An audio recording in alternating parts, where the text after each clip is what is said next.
সারা বাংলাদেশে শুধু বঙ্গবন্ধু ছাড়া অন্য কেউ কারোর নাম নিতে পারবে না, এই চিন্তাধারা আমাদের করতে হবে। সো সেই চিন্তা করতে হলে পর আপনি যখন সেই চিন্তা করবেন তখন আপনাকে অনেক ভালোবাসা দিতে হবে, যেটা কিনা আমি প্রথমেই বলেছি আমাদের প্রিয় নবী করেছেন। যে কাঁটা দিয়ে রাখতেন তাকে সেবা শুশ্রূষা দিয়ে উনি ভালো করেছিলেন। ইট মিনস আমি যেটা বলতে চাই, আমাদের অনেক শত্রুমিত্র থাকবে, কিন্তু দেখতে হবে যে তারা স্বাধীনতা বিরোধী কিনা। যদি তারা স্বাধীনতা বিরোধী হয় তাদের সাথে কখনোই আপোষ হতে পারবে না।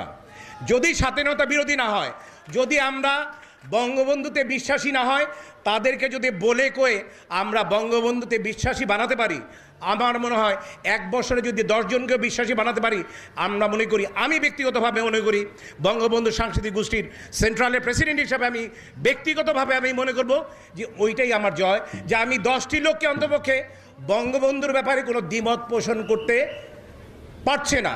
বিকজ আপনি বিশ্বাস করেন, এখনও কিন্তু অনেক সময় দেখা যায় যে বঙ্গবন্ধুর ব্যাপারে আওয়ামী লীগ ক্ষমতায়, আপনারা ক্ষমতায়, আমরা ক্ষমতায়, তারপরেও দেখা যাবে যে অনেক সময় অন্য গ্রুপের লোকজন আরেকজনকে নিয়ে বড় কথা বলছে।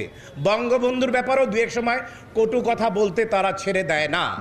আমার কথা হচ্ছে, আমরা সেই জনদের ভালোবাসা দিয়ে, আদর দিয়ে বা যে কোনোভাবেই হোক, তাদেরকে একটি জিনিসের মধ্যে, একটি জিনিসে স্ট্যান্ড করাতে হবে।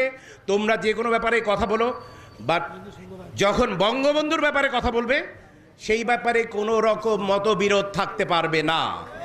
কীরকম, আমি ছোট্ট একটি উদাহরণ দিই, আমি একটি উদাহরণ দিই। আমরা যদি আমাদের পাশের রাষ্ট্র ভারতের দিকে তাকাই, আপনি যখন অনেকগুলো লিডারের কথা যখন আমরা বলি, সেই ইন্দিরা গান্ধী থেকে শুরু করে, রাজীব গান্ধী থেকে শুরু করে, আদবানি থেকে শুরু করে, এখন যিনি আছেন ওনার থেকে শুরু করে, কিন্তু একজনের কথা যখন আমরা বলি, মহাত্মা গান্ধীর কথা যখন বলি, তখন কিন্তু কারো ব্যাপারে কেউ কোনো কথা থাকে না। মহাত্মা গান্ধীর ব্যাপারে কথা বলে কোনো কথা থাকে না। ঠিক সেই রকম আমাদের বঙ্গবন্ধুর ব্যাপারে কোনো কথা হলে পর যাতে কেউ কোনো ধরনের কোনো কথা বলতে না পারে, এইটুকু আমাদের প্রত্যাশা থাকবে। সেই ধরনের ভাবে আমার মনে হয় এগিয়ে যাওয়া উচিত।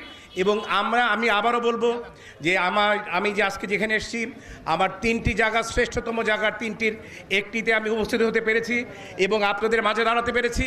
আপনাদের ভালোবাসা এবং আপনারা যে সম্মান আমাকে দিয়েছেন আমার সারা জীবন মনে থাকবে।